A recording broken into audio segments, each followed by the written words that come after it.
I'm Joe Grizzly, bitch.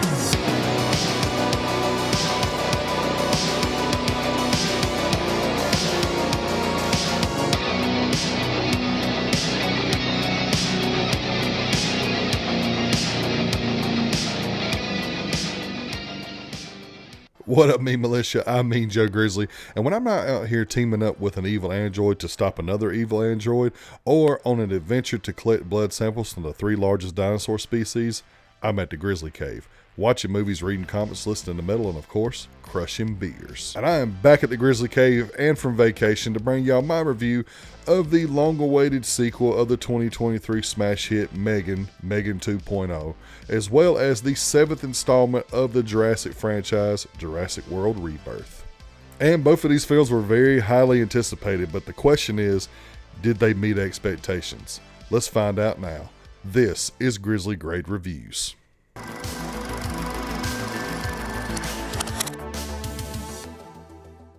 Two years after M3GAN's murderous rampage, a government defense contractor creates Amelia, a military-grade weapon made with the same design as M3GAN.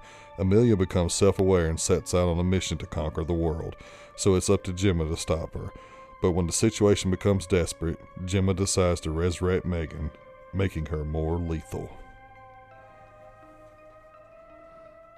So I thought that the first M3GAN was a decent gateway horror movie and had a lot of potential to be a pretty decent franchise. And they announced the sequel, and then they brought out the first trailer. And the first trailer was giving us this complete departure of all horror elements and giving us this more action-based element. And my expectations completely went away after that because the movie just seemed incredibly goofy and honestly dumb. So with my expectations completely non-existent, I went to the movies just because I was bored and I wanted to see a movie.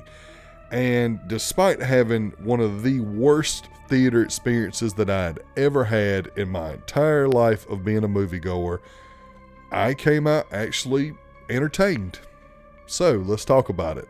Starting out, Amelia's pretty cool. It's the more adult and more vicious, less personality version of M3GAN. She is quite literally a killing machine, and she was designed to be that way off of the same schematics that M3GAN was built on. And it is kind of cool to see what M3GAN could have potentially been if she would have been a military grade weapon. We already seen how terrifying that she can be and how capable she was as just a children's toy, an advanced children's toy, but a children's toy nonetheless. And then you take that aspect and then you add in all this military tech, military training and all that, and you quite literally have a modern day Terminator. And Amelia is definitely more capable. She has access to the internet via just herself. She has all these espionage tactics. She has the ability to think freely, as most AI does. And it was just pretty cool to watch her just systematically just take this world down. And I thought that that brought a very interesting dynamic and a very, very cool antagonist for our group of characters to face off against. And of course, M3GAN is back, and she is sassier than ever. She really never went anywhere. She kind of backed herself up into some programming, and she has slowly but surely just been watching and planning and everything over these years that she has been decommissioned. And I found her to be quite literally the funniest part of the movie. Like, all of her little quips and all of her interactions with Gemma, a lot of it was pretty damn funny.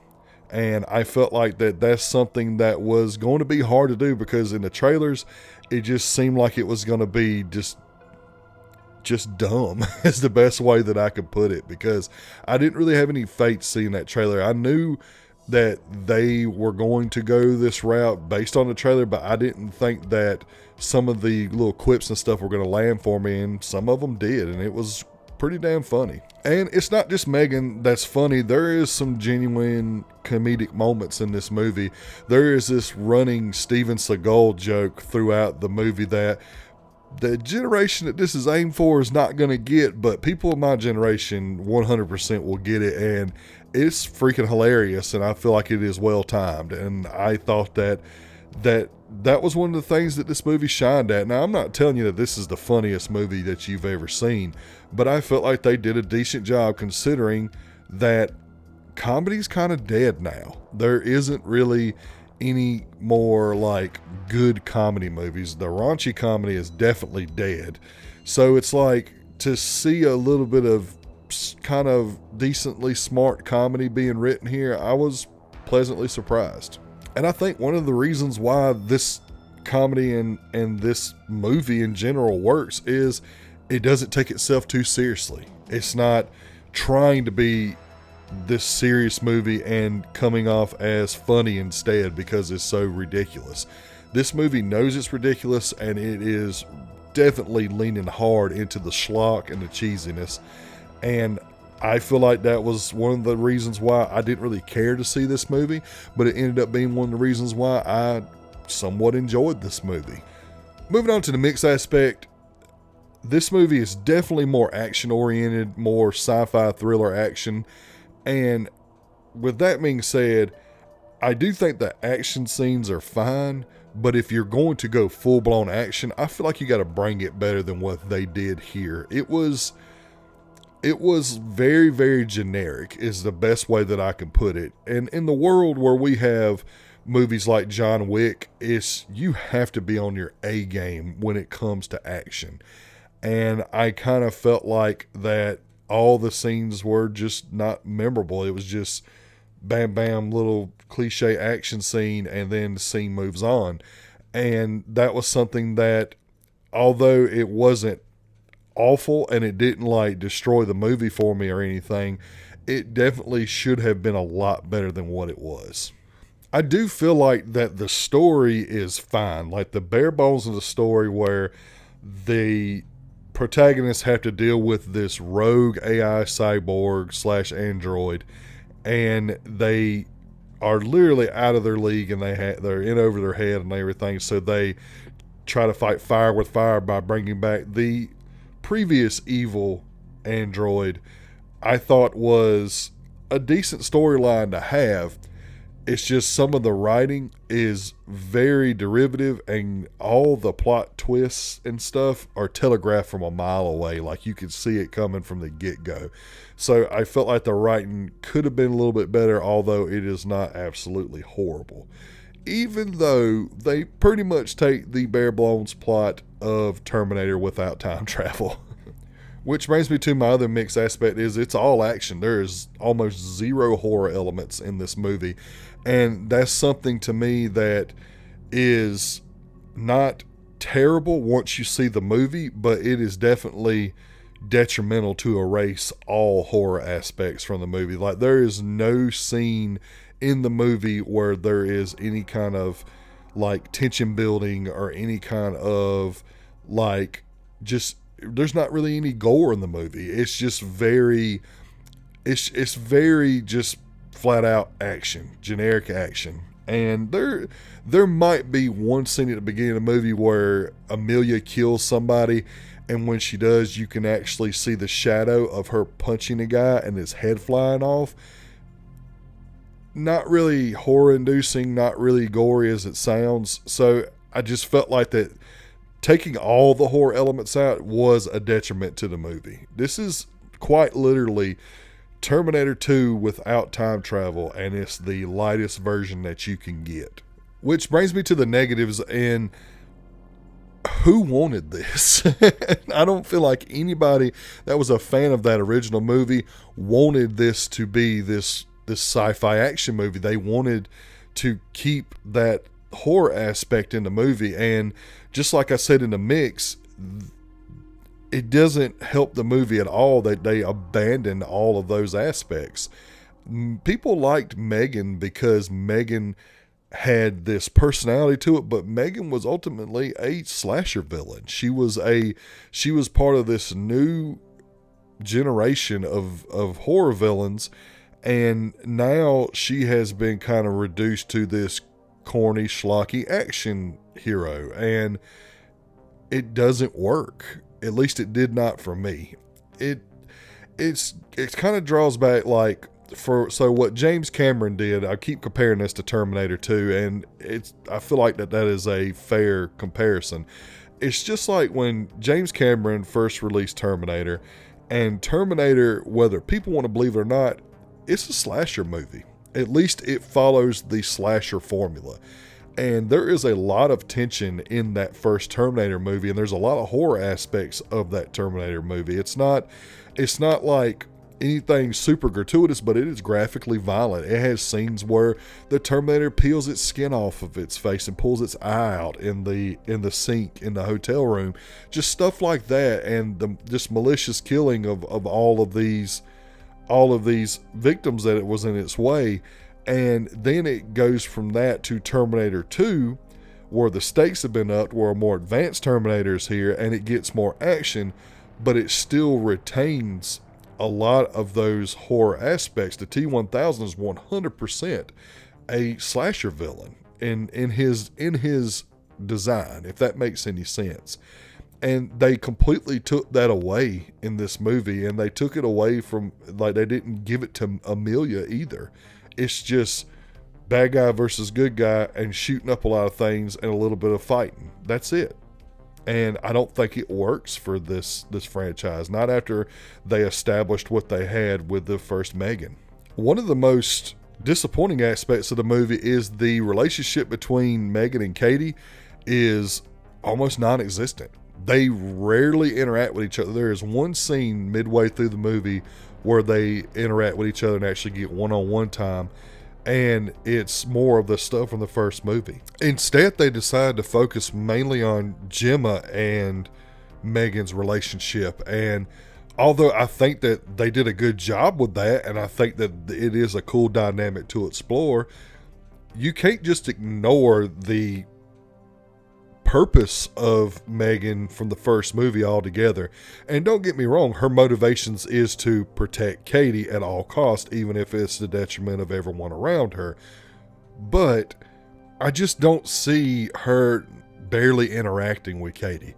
I see her and Katie being just as close and just as talkative to each other and all that, even after the massacre that M3GAN went on. So it was kind of weird and disappointing when they did not continue that really tight-knit relationship on screen, and instead they opted for a more quippy, argumentative relationship between her and Gemma, even though I enjoyed the stuff with her and Gemma. It was just weird that they completely abandoned the whole Katie and M3GAN relationship. And probably the biggest problem with this movie is it is too damn long. It is way too long.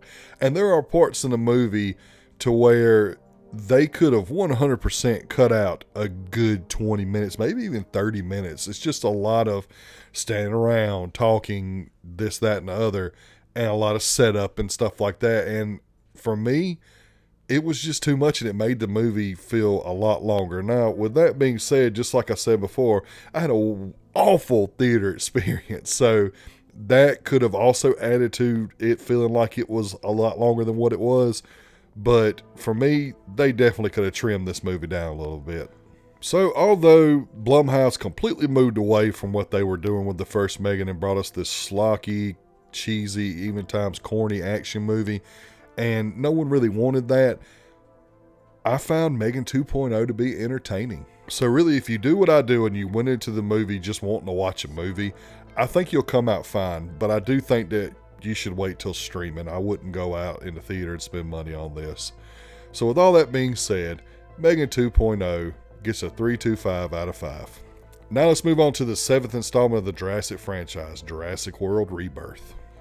When a pharmaceutical company hires a mercenary to lead a team to obtain DNA from the 3 largest dinosaur species in order to create a new miracle drug, they soon find out that their mission is more than they can handle. So I am a big fan of the Jurassic franchise. I have been since I was a kid in 1993 and went and seen the first one in theaters. That movie completely blew me away, along with everyone else in the world. Like it was kind of like the whole situation like back in the 70s where Richard Donner and them brought out the Superman movie and they said that you believe that a man really could fly. It was kind of like that. Like, we really were like, damn, this is what dinosaurs really would look like if they were real. And the visual effects still hold up today. So to me, that spectacle and that magic in that movie is something that the franchise has been chasing ever since. And even though I am a big fan, I can admit that the franchise has seen better days. The latest entry with Jurassic World Dominion was a complete flop, even though it made $1 billion, which makes absolutely no sense.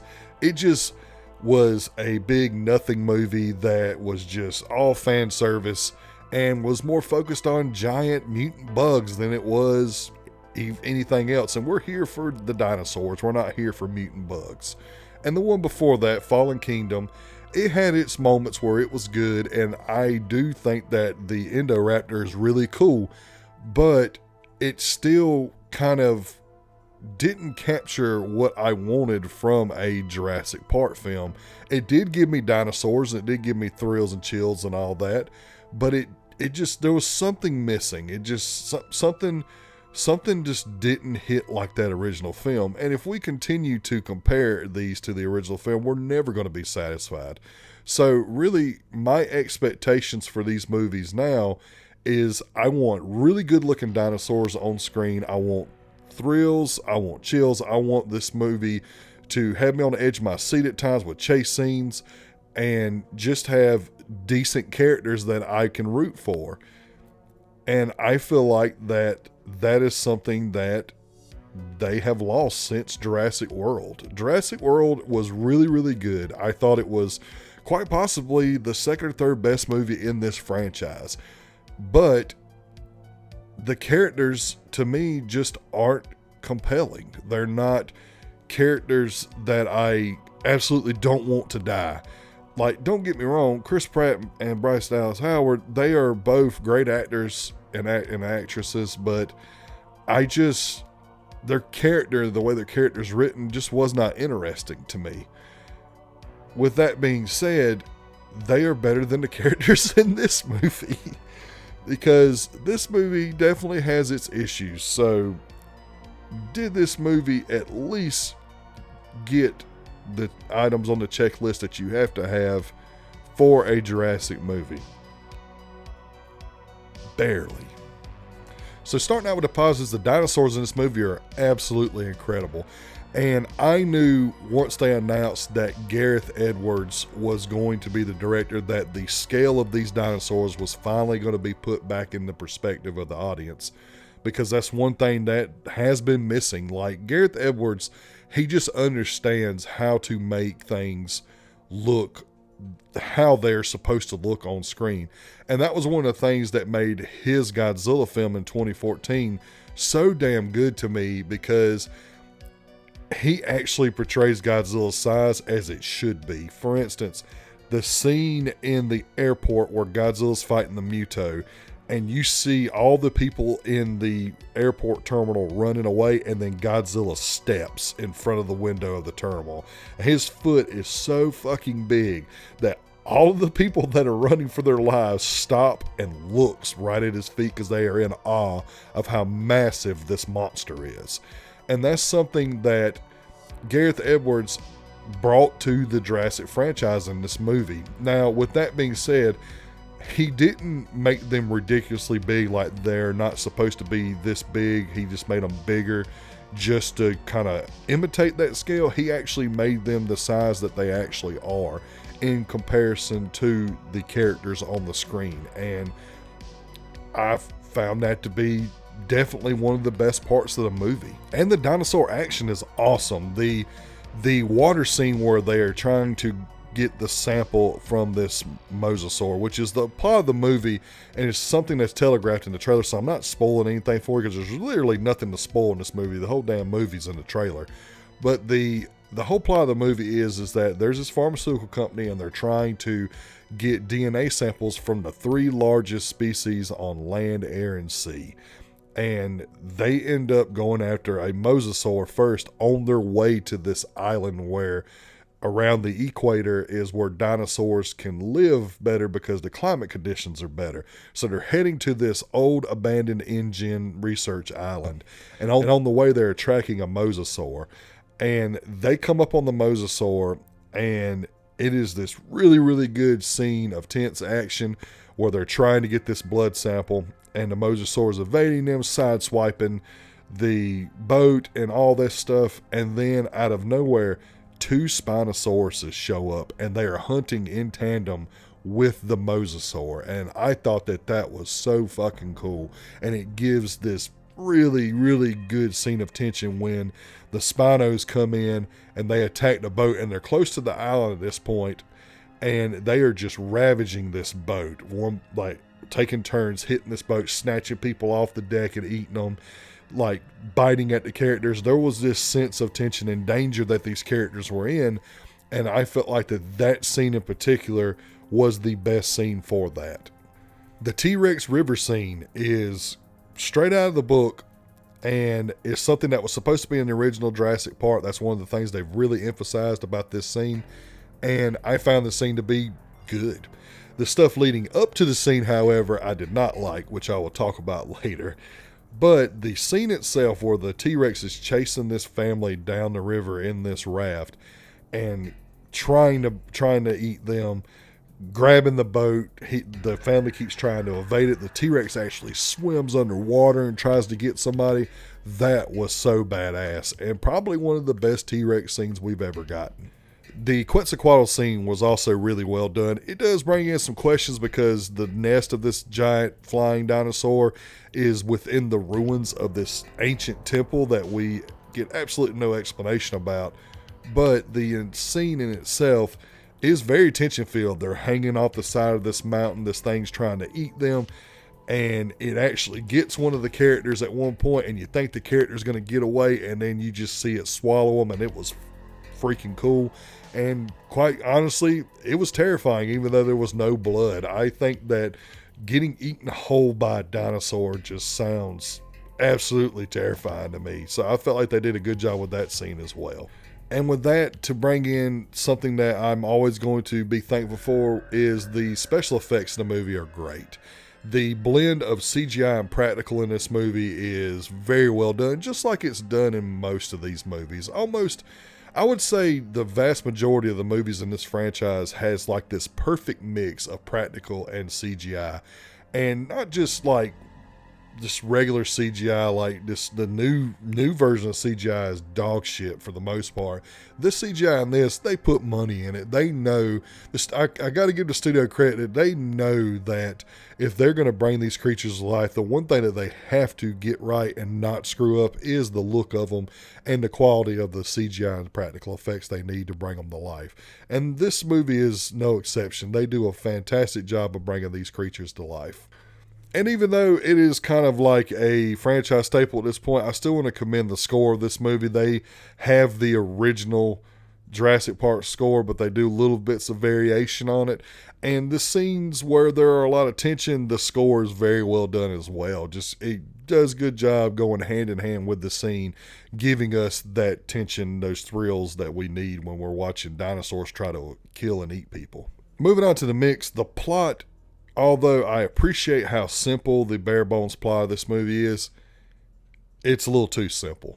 I kind of wanted a little bit more out of this. I wanted to have more than just, we got to go to an island with dinosaurs. I wanted it to bring something new, something fresh. I truly wanted a rebirth in this movie, and I don't feel like that they delivered that. I feel like they gave us this generic story that they somewhat nailed, but at the same time, it was just like, oh, okay, they just got to go get blood samples from 3 dinosaurs. Cool.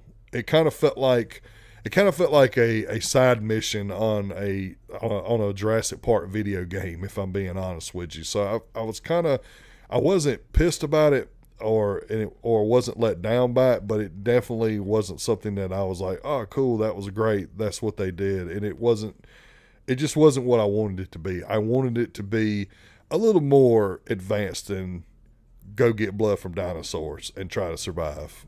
The mutant dinosaur hybrids and the D-Rex, to me, kind of don't serve any purpose in this movie. Do you see them in the movie? Are they involved in the movie? Yeah, towards the end. Towards the end, we get a good bit of those mutant dinosaurs, and I just didn't feel like there was really a purpose for them. I felt like that the Mutadons got the most action, and they're kind of like a raptor pterodactyl hybrid, if that makes any sense. They're the size of a raptor, but they fly, and that's cool and everything, but why? Why did we need that? Why not just pick out some other raptor or some other creature from the Jurassic or Cretaceous or Mesozoic period and bring them in and make them a threat instead? It just didn't work for me. The D-Rex in particular was very much so wasted. We are given this premise in the trailer and at the beginning of the movie, because it's introduced in the beginning of the movie, that we're getting this failed hybrid experiment of a T-Rex, and it is this deformed, very, very violent, very dangerous monster, and it kind of just comes in and goes away. Comes into roar, and then it goes away. And its design is not very original either. It looks like a Rancor from Star Wars. And I think the Rancor is cool, but I feel like they could have done better. They could have thought of something way better than this. Now moving on to the negatives. The characters just suck in here, guys. They're not compelling at all.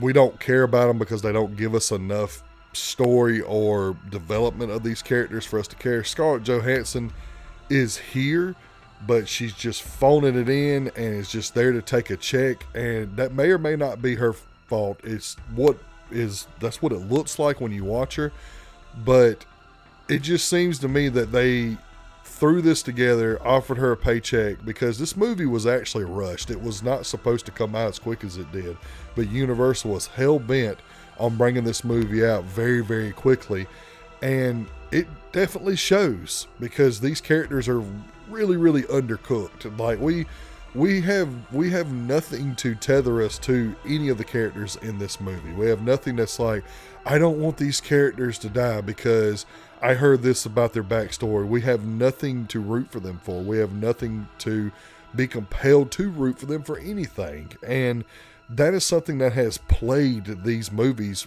for a long time. Even Mahershala Ali, who is one of the best actors working today, is just there. We get a little bit of a backstory where he's a mercenary just like Scarlett Johansson, and his son died and caused him and his wife to drift apart, and they split. That's it. We get nothing else. He's just the best at what he does. It's one of those movies where people tell you how good somebody is instead of us seeing how good somebody is, if that makes any sense. You're introduced to this family about an hour in, and I have no idea why they thought bringing them in was going to be a good idea. Now, don't get me wrong. I know they're there to give us more characters, and I know they're there to give us a dynamic that we're supposed to care about, but it's completely inorganic. And honestly, it goes along with my next point, which this movie has a lot of logical issues. A lot of logic issues. This family makes some of the most illogical and poor decisions of movie characters that I've probably have seen in a very long time. For instance, the very way that we are introduced to this family is that they're going on one last sailing trip before his older daughter goes off to college. And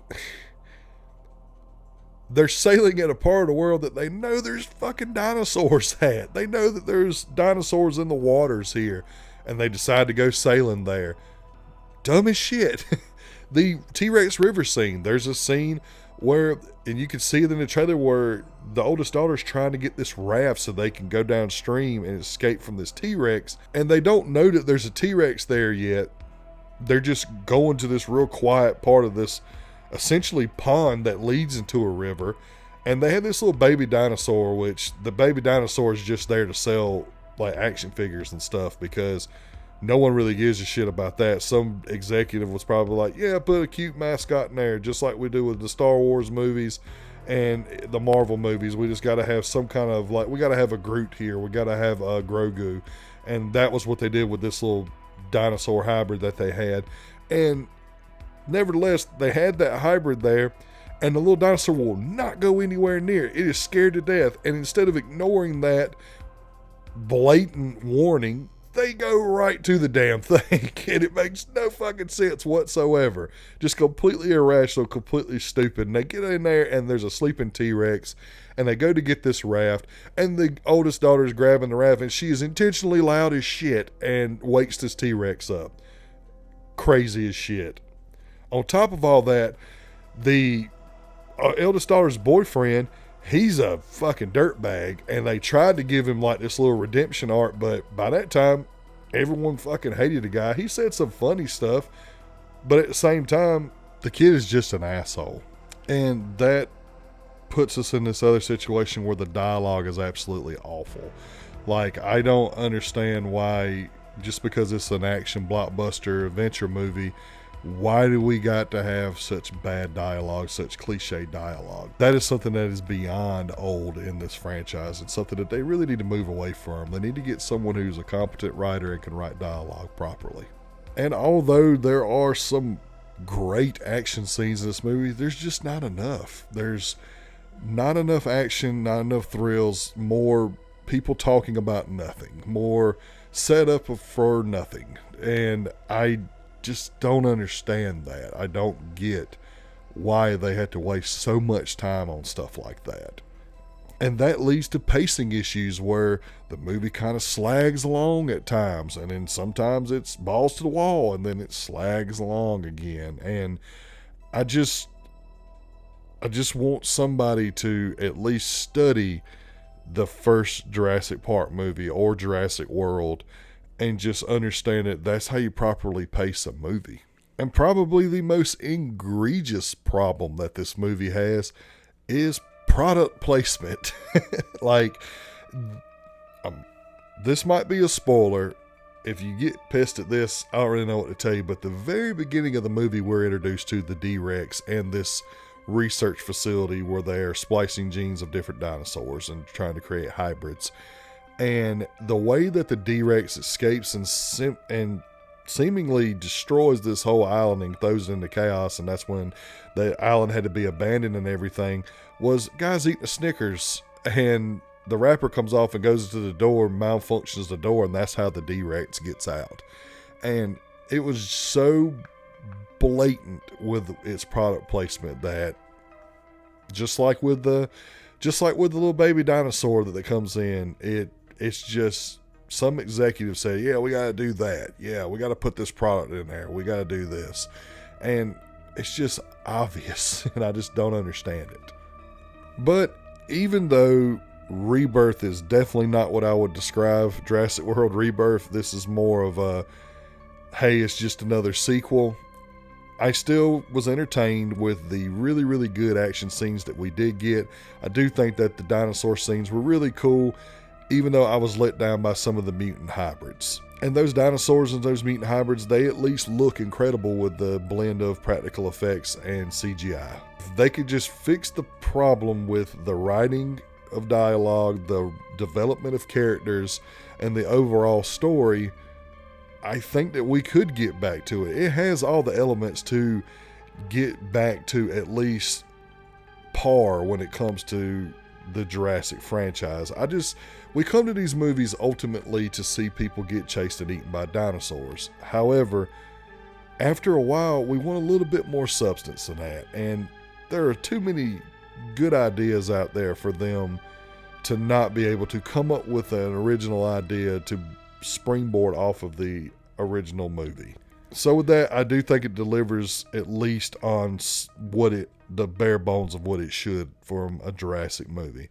So with all that being said, Jurassic World Rebirth gets a 3.5 out of 5. Go out and see it. Just temper your expectations. It's definitely not a rebirth, but it's entertaining enough to see it. And with that, we're going to bring this video to an end. Thank you all so much for your continued support and patience. Without y'all, this channel isn't possible. And if you like this video, like it. And if you like it enough, please head over to the channel, hit the subscribe and bell button so you never miss a video. Also, please follow me on all social media platforms so you can get channel updates, movie news, and all forms of badassery. Coming up next is one of the most anticipated movies of the year, especially in my perspective, which is James Gunn's Superman movie. I've got early access to this movie. I don't know if the review is going to be out early because I feel like this movie is going to be one of those ones I'm going to have to take a few days and think about. But stay tuned for that review because that's going to be the next new review that I'm going to be doing. Friday the 13th review series is coming back this Friday with Friday the 13th, the final chapter, so make sure that y'all stay tuned for that. And remember, I'm Joe Grizzly, bitch.